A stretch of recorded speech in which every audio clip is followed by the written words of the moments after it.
जय श्री राधे कृष्ण। आप सभी का आपके अपने YouTube चैनल पे बहुत बहुत स्वागत है। मैं पंडित विजय मिश्रा।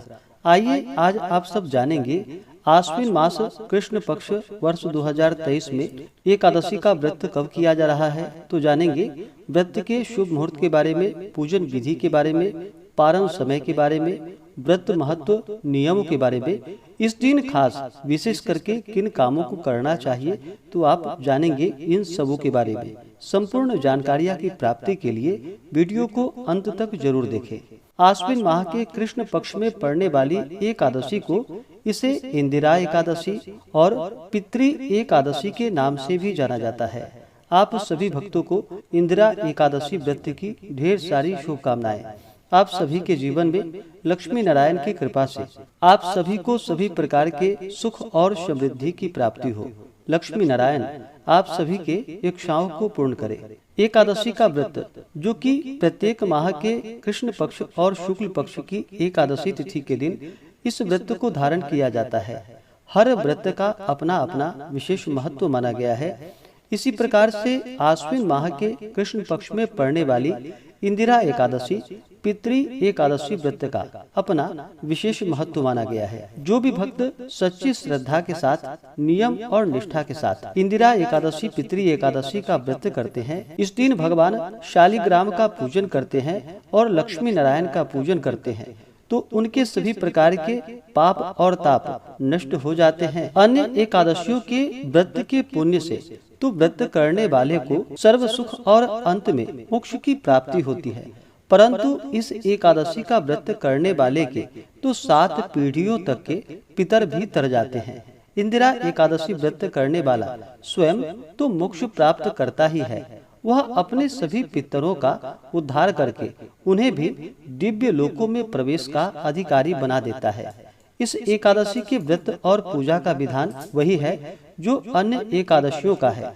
अंतर मात्र यह है कि इस दिन भगवान, जो कि लक्ष्मी नारायण और भगवान विष्णु के शालिग्राम स्वरूप का पूजन किया जाता है, और खास करके जो कि तुलसी दल अनिवार्य रूप से भगवान शालिग्राम को अर्पित करनी चाहिए, भगवान विष्णु को चढ़ानी चाहिए।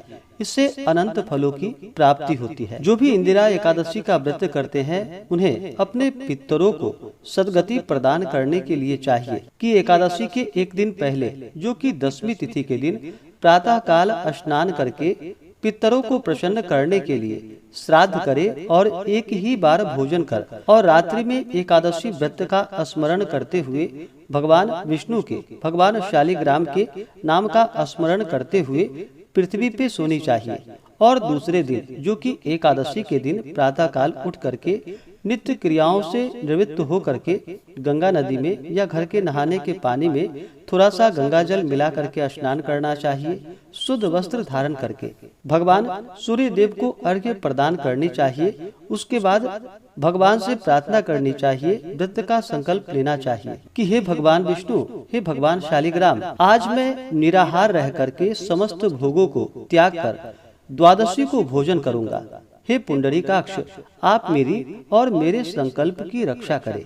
इस प्रकार संकल्प कर मध्याह्न में, यानी कि दोपहर के समय में, भगवान शालिग्राम की मूर्ति के सम्मुख श्रद्धा भक्ति युक्त हो करके अपने पितरों के निमित्त, जो कि श्राद्ध का कार्य करे। इसके बाद फिर ब्राह्मणों को भोजन कराकर उन्हें यथाशक्ति, जो कि दान दक्षिणा दे। ब्राह्मणों को भोजन कराने के बाद जो कि पितृशेष होता है, भोजन होता है, उसे सूंघ करके किसी गौ को खिला दे। उसके बाद जो कि धूप दीप से भगवान का विधिवत पूजन कर रात्रि को जागरण करनी चाहिए। द्वादशी के दिन, जो कि प्रातः काल उठ करके स्नान करके पुनः ब्राह्मणों को भोजन करा करके ब्राह्मणों को दान और दक्षिणा दे और फिर व्रत का पारण करे, बंधु बांधवों समेत भोजन करे। इस प्रकार व्रत करने से पितरों का उद्धार होता है और पितृ देवता भी प्रसन्न होकर के अपने वंशजों को अपना आशीर्वाद प्रदान करते हैं। इस प्रकार से यह एकादशी का व्रत, जो कि बड़ा ही पुण्य फलदायी माना गया है, एकादशी का व्रत जो कि सभी प्रकार के पापों को नष्ट करने वाली है, और जब व्यक्ति के पापों का नाश होता है तभी उनके पुण्य उदित हो पाते हैं। उसके बाद ही सांसारिक सुखों की प्राप्ति हो पाती है। व्यक्ति के कुंडली में अगर पितृदोष होता है, पितृ नाराज होते हैं, इससे घर में कई प्रकार की परेशानियां जो कि उत्पन्न हो जाती हैं। वंश की वृद्धि नहीं हो पाती है, घर में कलह होते रहता है, कामकाज भी जो कि अच्छे से नहीं चल पाता है। यह सब पितृदोष के लक्षण बताए गए हैं। इस कारण से अपने पितरों के निमित्त इस एकादशी व्रत में खास करके श्राद्ध आदि का कार्य करना चाहिए। पितरों के निमित्त तर्पण आदि का कार्य करना चाहिए। जहाँ तक हो सके, जितना भी आपसे बन सके, दान पुण्य का कार्य करना चाहिए। ब्राह्मण भोजन करवाना चाहिए। इससे अनंत फलों की प्राप्ति होती है। तो आइए जानते हैं इंदिरा एकादशी, पितृ एकादशी व्रत के शुभ मुहूर्त और पारण समय के बारे में। इस बार एकादशी तिथि प्रारंभ समय जो कि 9 अक्टूबर 2023 दिन सोमवार दोपहर 12:38 और एकादशी तिथि की समाप्ति होगी 10 अक्टूबर 2023 दिन मंगलवार को दोपहर 3:10 पे। तो हमें शुद्ध रूप से एकादशी व्रत के लिए जो समय प्राप्त हो रहा है वह समय 10 अक्टूबर 2023 दिन मंगलवार को प्राप्त हो रहा है। तो सभी इस दिन व्रत को धारण करेंगे। 9 अक्टूबर को सभी 10वें दिन के नियमों का पालन करेंगे। 10 अक्टूबर को व्रत धारण करेंगे और फिर 11 अक्टूबर को व्रत का पारण किया जाएगा। 11 अक्टूबर को द्वादशी तिथि की जो समाप्ति है वह शाम 5:38 पे है। व्रत का पारण जो किया जाएगा 11 अक्टूबर 2023 दिन बुधवार को व्रत का पारण किया जाएगा। पारण का जो समय होगा वह समय सुबह 6:19 से सुबह 8:39 तक व्रत का पारण किया जाएगा। इंदिरा एकादशी पितृ एकादशी व्रत का पारण जो कि गुड़ से इस व्रत का पारण किया जाएगा। यह संभव ना हो पाए तो आप तुलसी दल, जल या फल से व्रत का पारण करें। एकादशी तिथि के दिन सूर्योदय का जो समय होगा वह समय सुबह 5:53 और सूर्यास्त शाम 5:36। राहु काल का जो समय होगा वह समय 10 अक्टूबर को जो कि दोपहर 2:40 से शाम 4:08 तक और 11 अक्टूबर को राहु काल का समय जो कि सुबह 11:44 से दोपहर 1:12 तक है। राहु काल समय के दौरान कोई भी शुभ कार्य या नया कार्य नहीं करना चाहिए। यह लाभकारी नहीं होता है, इस बात का ध्यान रखें। 10 अक्टूबर को योग जो कि श्राद्ध योग होगा सुबह 7:45 तक। उसके बाद शुभ योग ब्रह्म मुहूर्त का समय इस दिन जो कि सुबह 4:15 से सुबह 5:08 तक होगा। गोधूली मुहूर्त का समय जो कि शाम 5:57 से शाम 6:22 तक होगा।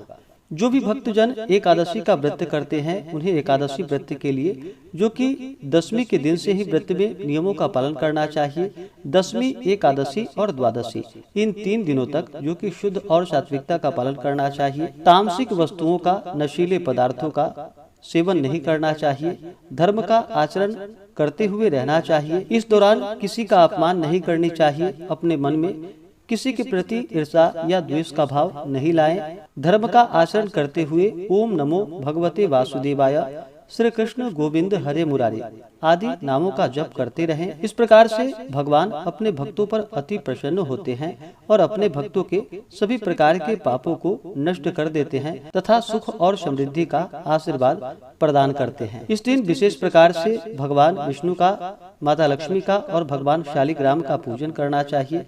इस दिन भगवान विष्णु और भगवान शालिग्राम का जो कि जल से अभिषेक करे, पंचामृत से अभिषेक करे, शुद्ध गंगा जल से अभिषेक करे। उसके बाद भगवान को जो कि पीला वस्त्र अर्पित करे, यज्ञोपवीत चढ़ाएं। उसके बाद फिर जल जो कि आचमनी के लिए अर्पित करे।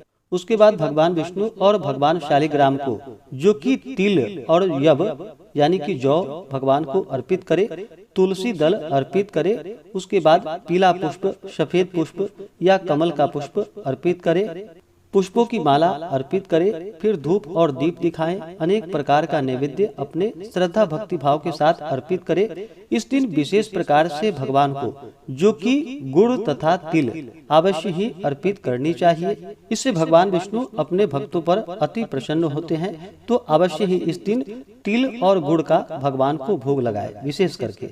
उसके बाद आप चाहें तो दूध से बने हुए वस्तुओं का भोग भगवान को लगाएं या ऋतुफल आदि अर्पित करें। और जब भी भोग लगाते हैं तो तुलसी दल डाल करके ही भगवान को भोग लगाना चाहिए। नैवेद्य का भोग लगाने के बाद फिर जल से आचमनी करवाएं। मुख शुद्धि के लिए पान पत्र, सुपारी, लौंग, इलायची के साथ में अर्पित करें। द्रव्य दक्षिणा चढ़ाएं। इसी प्रकार से माता लक्ष्मी का जल से अभिषेक करें, पंचामृत से अभिषेक करें, शुद्ध गंगा जल से अभिषेक करें। माता को लाल वस्त्र चढ़ाएं, श्रृंगार की वस्तुएं चढ़ाएं। फिर अक्षत, चंदन, पुष्पों की माला अर्पित करें। धूप और दीप दिखाएं। अनेक प्रकार का नैवेद्य अर्पित करें। जल से आचमनी करवाएं। मुख शुद्धि के लिए पान पत्र, सुपारी, लौंग, इलायची के साथ में अर्पित करें। और फिर इंदिरा एकादशी व्रत का कथा श्रवण करना चाहिए। पुरुषोक्त आदि का पाठ या श्रवण करना चाहिए। इससे भगवान विष्णु अपने भक्तों पर अति प्रसन्न होते हैं, अपने भक्तों के सभी प्रकार के पापों को नष्ट कर देते हैं तथा उनके पितरों का भी उद्धार कर देते हैं। तो आशा करता हूँ कि यह जानकारी आपको अच्छा लगा हो। ऐसे ही ज्ञानवर्धक जानकारियाँ प्राप्त करने के लिए हमारे इस चैनल पे अगर आप नए हैं तो चैनल को लाल बटन दबा करके सब्सक्राइब करें, साथ में बेल आइकन घंटी को दबाएं ताकि मेरे वीडियो का नोटिफिकेशन आपको समय से मिलता रहे।